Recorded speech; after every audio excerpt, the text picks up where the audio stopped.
Hey, my name's Ted Todd of Ted Todd Insurance. I've been in Southwest Florida for about 40 years, insuring homes, autos, boats, about everything a person would need. And today I have Tweit Wickmann with me from Dream Protection. For some of you folks, this could be really important in so many ways. We're talking about home insurance, or it could be a rental property or condo, really anything. When you decided to start your company, I'm going to guess it was probably right after 2002, right? Yeah, it was. I was really doing the training right around then. I moved down to Southwest Florida and launched here in 2005. So 2005 is when we launched. Yeah. So what happened was March of 2002. Right.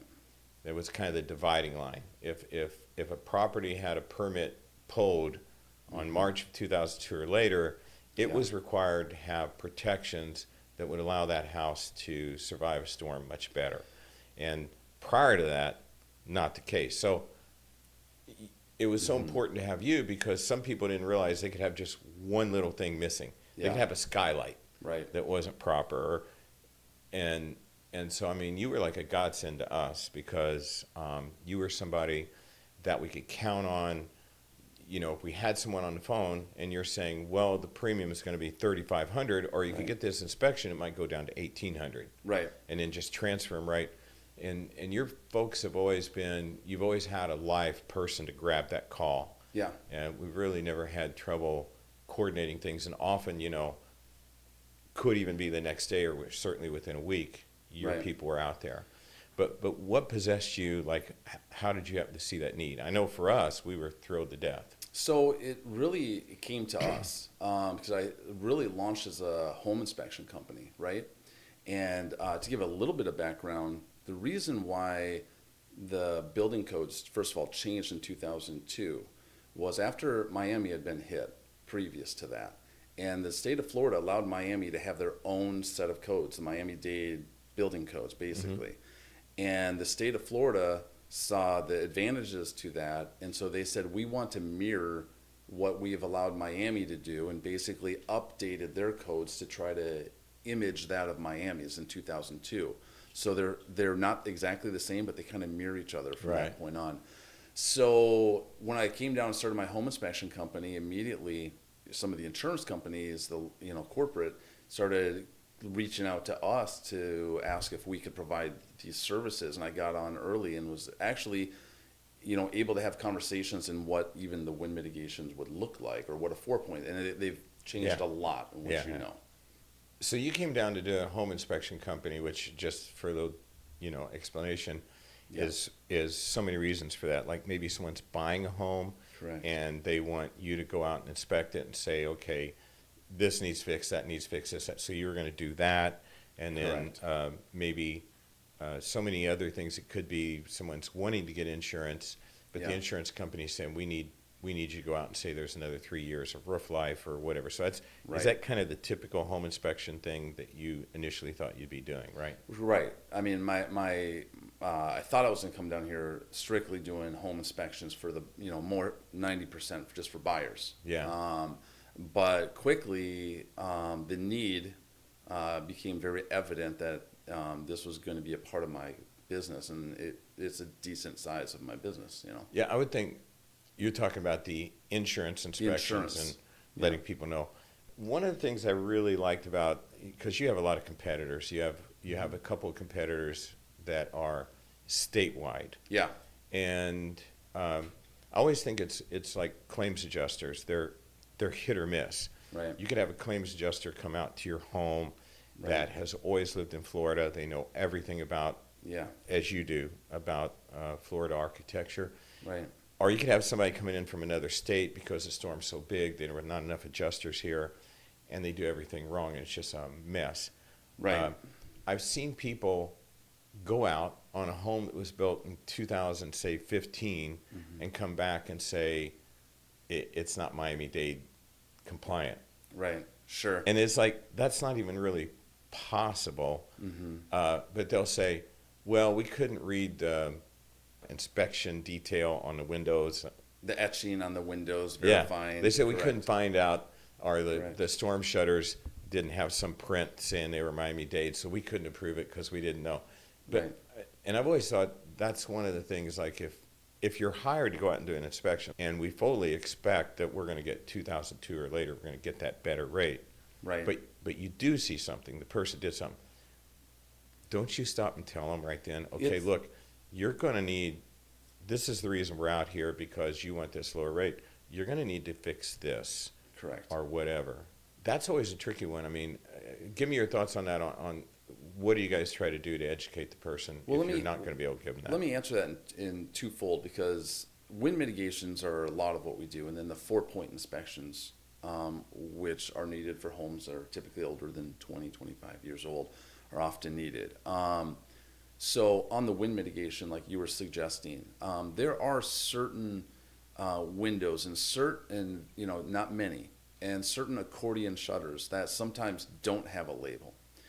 And the insurance company's underwriting specifically is going to require both a photo and verification of the product's rating. And we do have to provide both. There are scenarios where, and they're very few, but I think the advantage, and I'm not talking about just my company, but anybody local, is you're going to put the effort in. This is your neighbors. These are the companies and people that you're serving and working with and collaborating with. You're going to put the effort in to not just write up the report, but give them every chance to find and discover the documentation to maximize the discounts that they can gain. Mm-hmm. So we can't always promise that we can deliver what underwriting is going to require, but we can promise that we're going to deliver the service that gives them the opportunity to get what they deserve. Right. And the same is true on the 4-point inspections, where, for those of you watching, 4-point inspections are often required to be able to write a policy to begin with, to make sure that they're not possibly writing a policy where claims are already pending.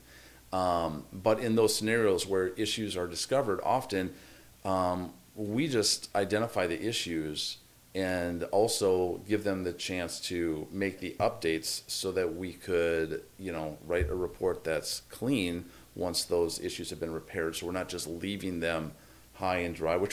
I like to focus. I hate the feeling like we are going out there to try to maximize discounts. I don't see us as people trying to go out there to find problems, but to find solutions. Right. Because ultimately, every issue has a solution, and that's what we try to deliver to you clients in Southwest Florida. So 4-point electrical, roof, HVAC, and plumbing? Correct. Yeah. And I'll let you explain this, because I can explain it, but I can't explain it as well as you. Sure. We found out that there were a lot of houses missing this one thing: toenail versus clips. Sure. And sometimes clips aren't really even clips. The situation is a lot of homes built in the, let's say middle 90s and earlier. As I mentioned before, the 2002 Florida Building Code was not established, and they would put in hurricane clips, which hurricane clips are specifically in concrete structure homes. Typically, you'll see hurricane clips on wood frame as well, but they're a different type of a clip. There's straps, and then there's those. Correct. But the mandate for the hurricane clips that were in the concrete structures, 2 nails was kind of the norm. I don't know the letter of the law back then, but obviously code did not require 3. And in the earlier generation of the wind mitigation forms, 15 years ago or so, it wasn't even necessary that there were 3. But I'm not certain, maybe it was the 2014 version that was updated where 3 nails were required. If there's a hurricane strap, but it doesn't have the proper number of nails, even though it's a hurricane strap, it gets the equivalent rating of a clip, or a toenail, I should say. I should say a toenail. And a toenail is typically what you would see in a wood frame home, where they just take 1 nail and they drive it from a truss, into the top plate of a home. And there's obviously no credits granted for that. No. But you're right. So as soon as I saw the new wind mitigation form, there was a friend of mine by the name of Maximum Solutions, Alex Morardi. With my home inspection company, I had worked with him and given him many referrals. We did a lot of work together. Somebody I just trusted and I knew was just a good man. And when I saw this come with the new wind mitigations, I got together with him and I said, Alex, you need to consider this. This is going to be a massive situation across the board. and he jumped on board, my goodness, maybe 15 years ago now or something like Yeah. that. And started it up and has done extremely well. And it's been such a great service to me because I have a solution to give to clients to address a credit that they would not otherwise get, that when we identify and we, have a solution for, and typically, Ted, I often see the cost of, the return on their investment like a year and a half. Oh, yeah. Maybe it could be immediate, but Oh, it's significant. it's huge. Yeah. Could be double almost. But the way you set that up was really great too, because you went out and did the inspection. You saw where there weren't enough nails. Yeah. We got a hold of Maximum Solutions, or customer did, came out. He never knew how much it was going to be. We just tell people it could be a few $100s, could be more, depending. And he came out and seemed like $600 or so way back in the day. I don't know what it is now. Yeah. And then after he did it, you completely trusted him. He gave you something verifying that there's 3 nails everywhere, and you didn't require another inspection, I think. Well, Is that right? here's what we did. Or at least the customer didn't get charged again. Yeah, so what we did with Alex, because we didn't want clients to feel that we had an incentive in this, because we don't, but we wanted to give a solution. Yeah. And so what I said to Alex, and just to be truthful, because we have to go back out to every house we inspect and re-look at it, because Okay. we're putting our name on it, stating Right. that we were there. We have to get new pictures, so we do have to know that the work was done, and we have to verify with our own eyes. And so what I suggested with Alex, I was like, Alex, can you do your pricing in a manner in which we can just pay our inspectors for a re-inspection fee? And so he has it built in where we don't charge your clients, but Maximum Solution does compensate us to come back out to Oh, perfect. verify and take the pictures, but it's lumped into his total costs. Yeah, it just makes it easier, and they don't feel like they're getting hit twice unnecessarily. It is. And sometimes we tell them, because early on we didn't do that, and then I felt like there were people that thought we had Yeah, other it feels motives. awkward. And I was like, we're not here to charge you twice. Yeah. We But to want be you to compliant with what you're supposed to do, you do have to come out and see it We again. do. So the thing I'm wondering is, like, is that still, we'll be talking to him soon. Yeah. There's still so many They're homes still out there. Oh yeah, they still are. You would think, after all these years, that we would have, surfaced all of them, but they're still there. There's still a good bit of work. Does that needs also to be go done. for commercial properties as well? Not as much. No. I mean, not Condos? That would be an anomaly. Possibly condos, older condos, like I would say 3 stories or less, where they have an engineered truss system or something like that, but not as common. So today, most insurance companies, if a home's newer, default. You don't have to go out. It's a new home. They know that the building codes were X, and the person just gets the discounts automatically. But there's areas of the state that actually aren't. The areas that you do your inspections in are primarily, when I'm talking about your the proper term is wind mitigation credits, Right. Wind mitigation inspection. Sure. It's primarily in the Wind-Borne areas, right? The parts of the state that are called Wind-Borne, because the other parts of the state, they don't require that a person has those things, which surprises me. At certain parts of the state, you don't have to have impact windows or Right. or this or that.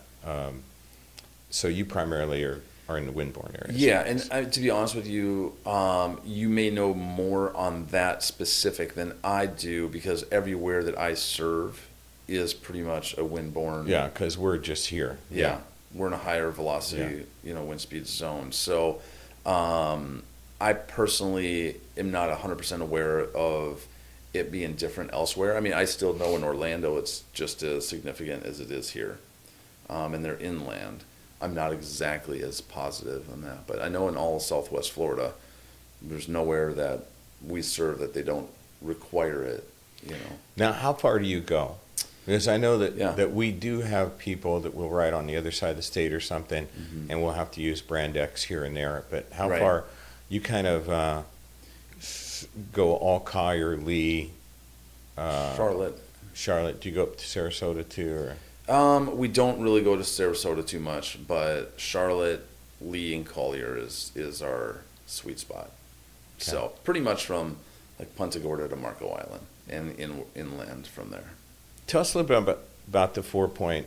Yeah. We'll have insurance companies that say we want to see at least, I think, another 3 years or something. Yeah. How's that going? Well, we see, and you probably recognize too, different carriers will have sometimes different preferences but a lot of times they want to see 5 years on the roofs. Where Citizens and other companies may, have only required 3.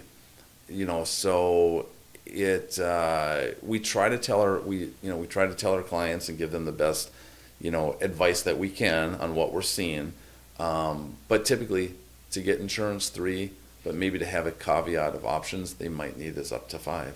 Does it sometimes be like, okay, this part's okay, but you got this flat roof over there, and that thing's shot, or are there some areas of the roof have to be repaired, and other parts are good? Yeah, that you'll often see those flat roofs maybe more neglected than the rest of the roof. Maybe they weren't re-roofed at the same time, or sometimes a flat roof, because it's flat, just wears faster than that of a pitched roof, and so sometimes you'll see that need to be replaced, and especially if it's an under air roof where it's subject to the home, there's it's just as important, obviously. For anyone that's watching and they don't completely understand, just to back up, especially if you have an older home, you may be paying more than you should because you don't have this wind mitigation inspection. Also, you may be with a carrier like Citizens because other insurance companies are not excited about a home that has a certain age roof or that has certain type of plumbing or this or that. So where a company like Tweit's comes in is they can come out and basically say, fix this, fix that. And if you've got a knowledgeable, like an agency like ours that's very knowledgeable, like anybody can just throw something here or there. There's companies that like higher premium and they don't mind the risk. Right. But, if you can make the home attractive to other insurance companies, you could save a lot of money. And that's where Tweit comes in. I've got to think it gets a little confusing, Tweit, when you go out and you see these things are wrong and you tell the person to fix them, but then you have to go back out, and are they charged again?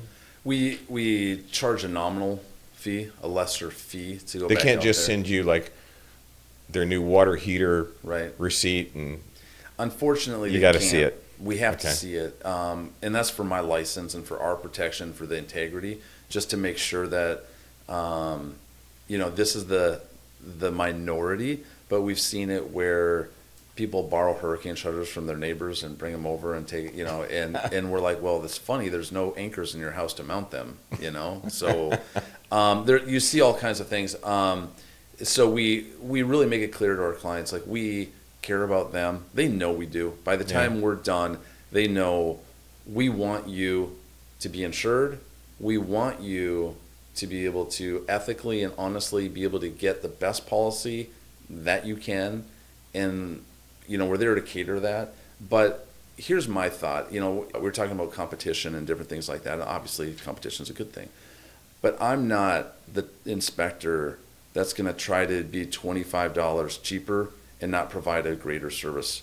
I'm there to be, I would rather charge an extra $50 and save you an extra $1,000 than be the other guy. Like, that's just who we're going to be and how we're going to roll with it. And so, we do charge to go back out there, but we're doing it because we are going to position them in a place, we're at least going to educate them to allow them to position themselves in a place to be able, and for some of your viewers too that may not understand all of this, I always explain to them, often the 4-point inspection is kind of your ticket to the party, where the wind mitigation is your coupon once you're there. They go hand in hand. They're not always both necessary, like you were stating, if it's a newer home or built to some newer codes. But that's kind of at least the imagery of the reasoning between the two, for you.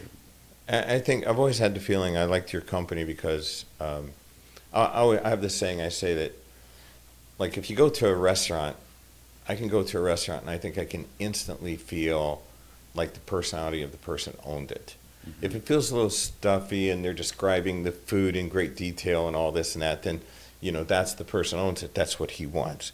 If I go in and everybody says hi to me and they make me super comfortable and the food tastes great, that was a personality. That person wanted me to have a good experience. And I feel like the way I've always ran my company is I want to have a good restaurant. I'm an insurance agency, but I put myself in the seat of the person that I'm sitting across from. What would I do if that were me? Right. If that was my house, if that was my cars, if whatever it was, how would I insure it based on how much money I'm making, based on my risk factors, what all discounts are out there, how much can I help this person, And I've always felt like that's what you guys do, that you come out and you're not just someone come out, do an inspection, not stop and talk to people, not help them out a bit.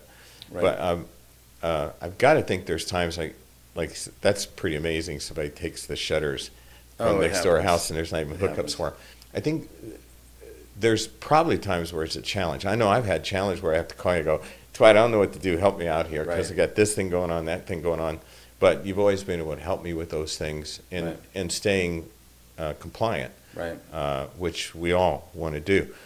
But there has to be times where, like, you go out and it's just like, you almost want to say, maybe you just need to buy a new house or something. Oh, yeah. There's obviously, I think the hardest one is just when the heartstrings are pulled because, isn't it, working with our neighbors and our community, sometimes people are in hard situations and you want to do what you can do. And, what I tell my guys is two things. One is, first of all, we want to win wars, not battles. So we don't have to be profitable and everything. Let's just do the right thing and do it with integrity and do it so we can sleep at night and sleep well. And I always try to take a little bit of the alleviating ourselves by, like, I can sleep well if I'm empowering your homeowners to have the knowledge that they need to represent themselves so they can position themselves in the place that they need to be. Ultimately, it's not my responsibility to have a house be what I want it to be, but I can empower them to give them the information to allow them to do something with the least amount of resistance to get to where they want to be able to protect their home in a manner that's ethical and honest for the insurance company as well. So I think, kind of maybe wrapping things up here, one of the most important things you can do, because some of the people out there just, their house is pristine, it's perfect, they've probably got the best rate on insurance they can get, and other people maybe not. So I think for anyone watching, you want to have a knowledgeable local agent like ourselves that immediately could say to you, no, you qualify. I mean, your house is built in 2015, it's got everything on it, there's nothing the insurance company is concerned about. Some people may not realize that there's 3 other companies that have amazing rates, but they're very picky. Yeah. And, how do we make that happen? So I think for anyone watching, like saying, well, what's this whole thing to mean to me? I'd find a knowledgeable local agent that seems to know what they're talking about and ask them, am I missing out on any discounts or any other companies? Because I know for us, we have carriers that will take risk, like you said, maybe a 3-year life left on the roof as opposed to a 5. Yeah. But tell us a little bit about, like, what is your 4-point inspection? And then sometimes people need a 4-point, as you said, they need a 4-point, and they also need the wind mitigation. And how does that work? And you send the information directly to the insurance company. You also send it directly to them, and they can keep a copy, and they're good for a certain number of years. I mean, if you just want to explain a little bit of that. Let me answer that question, but let me back up 1 second on that 4-point inspection, because I think one last thing that might be valuable for your homeowners to understand as well. We've obviously gone through our share of storms recently, and so every time you go through that, you learn stuff. One of the things I've learned is often you think this 4-point inspection is for the insurance company so that you can get insurance and get it written. But I have found great benefit to these 4-point inspections for your homeowners, because now there's proof that your roof was in good condition and the storm hits. And you can show the condition of what it was before the storm. Now you can see it after. So when it comes to a claim, it makes I've seen it facilitate in making the process easier to verify the condition of what it was and what it is after the fact, just so that they can see some value of it on their advocacy or on their behalf if something were to happen, and the value of holding on to that form. To answer your question, yes, so quite often, the calls are coming into your office, and a lot of times it's kind of qualified as far as what's going to be needed to shop, what you guys know is a good product at a quality, rate or whatnot. And I will say this too, I say this for myself too. We do get caught up in looking at the numbers, but when you need something, you're not going to care as much about what you had initially paid as much as what it's going to cover when you need it. So, all I'm saying is when they qualify it, then they will often either contact us or the homeowners will contact us. My office will schedule it. Typically, we can get out there. We pivot quick on these inspections. Like your agents have seen it. When it's a emergency, we get out there as quick as we can. Sometimes same day. Yeah. Can't always promise that. We get it done. We deliver the inspection both to the homeowner and the office, so both people get it at the same time so that they can communicate. The other thing that we do is when there is an anomaly, when we find something that is a discussion piece, we communicate that both with the homeowner and we try to call the insurance agent, just so that they both have a conversation with us so that we're not self-interpreting it, the homeowner to the insurance agent or the insurance agent to the homeowner. We try to build that bridge so that there's not miscommunication. Right. Because there are a lot of just small anomaly conversations that need to be had so that people are understanding, what we're putting together when we're putting this report together. And it's what, dreamprotection.com. Used to know the number by heart. Yep. No. Yeah. You can. As far as emailing is dreamprotection@comcast.net. Okay. And it's inspectionteams.org. And what's the charge for a wind mitigation inspection nowadays? So and does it vary size of the house or anything like that, or? We rarely add something to the size of the house. There are times where we go and we say, oh, this is a $7,000 home. We got to inspect every window. There may be a $25 fee or something just because of the time, but almost all the time it's $150 for the 4-point inspection. It's $150 for the wind mitigation. And we do have a combination price for the two of them where it takes $50 off when they do both of them together. So. Great. Yeah. Thank you so much. And I just really want to say, anyone that is watching our little podcast here, that Tweit's company is exceptional. And if it was a restaurant, you'd want to go there all the time. So thanks a lot, Tweit. I appreciate it. Thanks for the time.